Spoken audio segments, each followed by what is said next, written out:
पाथर्डी रोडवर भिंगारजवळील हॉटेल मंथन समोर एकाने मद्यप्राशन करून भरधाव वेगात वाहन चालवून एसटी बसला धडक दिली आणि त्यानंतर चालक आणि वाहकाला मारहाण करत दगड फेकून बसच्या काचा फोडल्याची घटना सोमवारी 20 मेला रात्री 8:30च्या सुमारास घडली।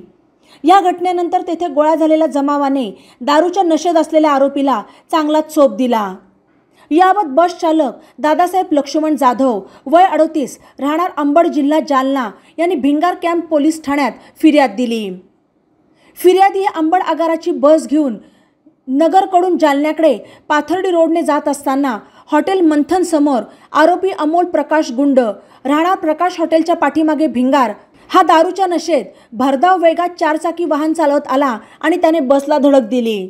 तसेच त्यानंतर त्याने बस चालक दादासाहेब जाधव आणि वाहक गोविंद चौगुले या दोघांना शिवीगाळ करत लाथाबुक्क्यांनी मारहाण केली।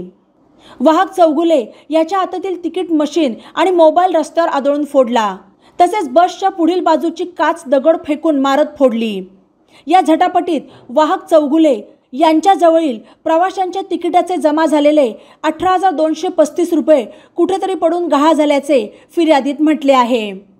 या फिर्यादीवरून पोलिसांनी आरोपी अमोल गुंड याच्या विरुद्ध भारतीय दंडविधान कलम 353, 279, 332, 323, 504, 506, 427 प्रमाणे गुन्हा दाखल केला। ई नवा मराठा यूट्यूब चॅनलला सबस्क्राइब करा आणि बेल आयकॉनवर प्रेस करा।